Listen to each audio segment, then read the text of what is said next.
welcome to the Micah Zone. Name's still pending. If anyone has any better ideas, again, please let me know. But welcome to the Micah Zone. I'm going to jump right into it. Week 1, Ohio State versus Texas. Biggest game of the weekend. One of the biggest games of the entire college football season. And one of the best Week 1 matchups I've ever seen. Maybe the best. I know probably like 5 years ago, number 1 Alabama played number 3 Florida State. That's the only other one close to this I can think of. That was a top 3 matchup Week 1. Also, this should be 1 versus 2. I don't know why Penn State is number 2. I get they brought a lot of guys back. They haven't beat us in 8 years. 8 years. That kid's in. Think about a kid born 8 years ago. He's like in 2nd grade by now? And they're ranked above us? After we won the national championship? I won't get into that. And also, I apologize. I should let everyone know now, I am one of those people that says we. I apologize. I am not on the Ohio State roster. I am just a very dedicated Ohio State fan since birth. Like, literally, when I was born, they put me in an Ohio State jersey. I am not exaggerating that.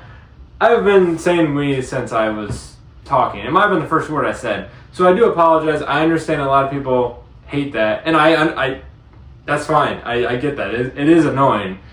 But I'm sorry. I feel like if I say they, like, what do you mean they? Like, no, it's my favorite team. I digress. I think this is going to be a heck of a game. My first point I will say, and sorry, I think both teams would agree on this, or both fan bases. Neither team would actually say this. Why is this Week 1? I get it's for ratings, boost up the season. That's great. I do not like that it's Week 1. I would have liked it to be Week 2 or Week 3. I know that sounds like a coward talking, and it quite possibly is. But, man, 14 guys go to the NFL draft, brand new quarterback, brand new offensive coordinator and defensive coordinator. So, yeah, sue me, but I would have rather played Akron or Miami or Bowling Green or freaking FCS West than Texas Week 1 because, yeah, I'd like to just see those guys knock out some rust, put up 60 points, and then go into Week 2 with momentum. Just get in the stadium, get the jitters out, crush some team you're paying $2 million to play, and then go into Week 2. But instead, at 12 o'clock, which don't even get me into that, but at 12 o'clock, the number 1 team in the country is coming to the Horseshoe. Best stadium in the world, by the way. So, it's a little concerning I'm a little concerned about how inexperienced this, I shouldn't say inexperienced. There are a lot of players that have not started yet. We lost all the guys. Brand new coordinators, brand new starter quarterback. That is unfortunate. Luckily, at Ohio State, it's reload. There is no rebuild. There's reload. I've seen one bad season in my entire life. 2011, went 6-7 after Jim Tressel got fired, and there was a tattoo gate, which is apparently worse than cheating. But I won't even. Again, that's another separate video.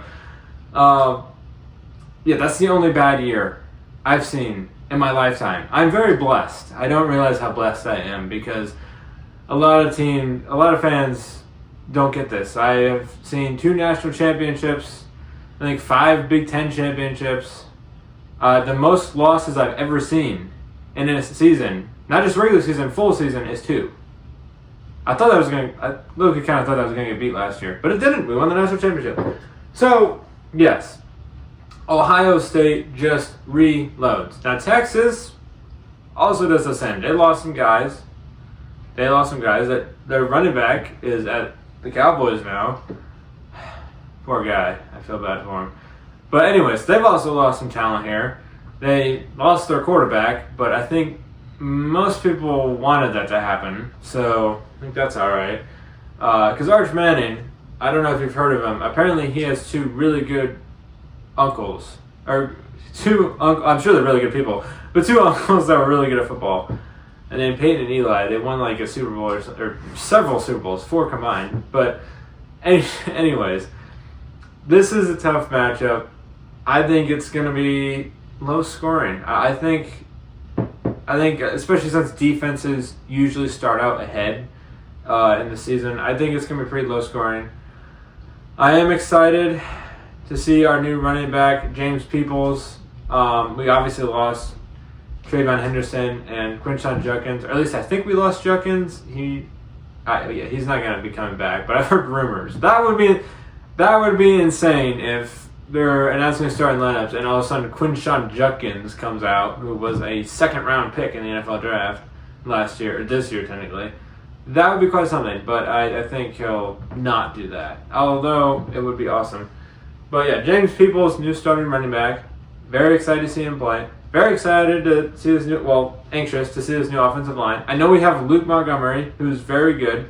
No one talks about it, but he filled in for a banged-up offensive line. He came into the playoffs, and then that offensive line dominated.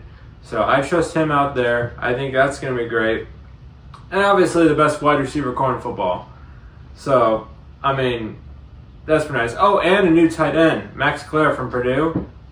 Having a good tight end, that's a nice safety net in my opinion. At least when I play college football, I love throwing to the tight end on a drag route. Don't tell my opponents that, but that's kind of my favorite thing to do. Anywho, although we have a new starting quarterback, I'd like to use the wise words of Michael Scott with a phrase called KISS. Keep it simple, stupid. Rende, you're not stupid. It's the same. Maybe just KIS. Keep it simple. Don't have him throwing any crazy plays. Don't simplify. I'm sorry, it's been a long day. Don't make it too complicated. Let's throw some screens. Let's run the ball. Let's get it to Jeremiah Smith in the easiest way possible. Let's not do some crazy play-action bootleg that we're throwing 40 yards down the field. Keep it simple. This is his first game starting, and this is quite a tough first game. But I think he's not like he's me out there. I mean, he's a 5-star quarterback who we paid a bunch of money to come here. So I think he's very talented. I already have his jersey, by the way. So I think just keep it simple. Don't do anything rash. We have a very good defense. So that's what I like to do. Obviously, we could get in a really bad situation where all of a sudden we're down like 10 in the third quarter. Yeah, then you might have to spice it up a little bit. But hopefully that doesn't happen. I am very nervous about this game. I'm very nervous. I'm also very excited. So I think there's a word for that called anxious. But at the end of the day, this is a great matchup. And I think both these teams should be, I don't know if rewarded is the right way, but they should get respect for playing this game. And the other big games this weekend, they should all get respect. I mean, the schedule text, obviously they didn't know they'd be number one, like whenever they scheduled this probably a few years ago. But I mean, that's two juggernauts, I don't know if Texas is exactly a blue blood. Ohio State's a blue blood.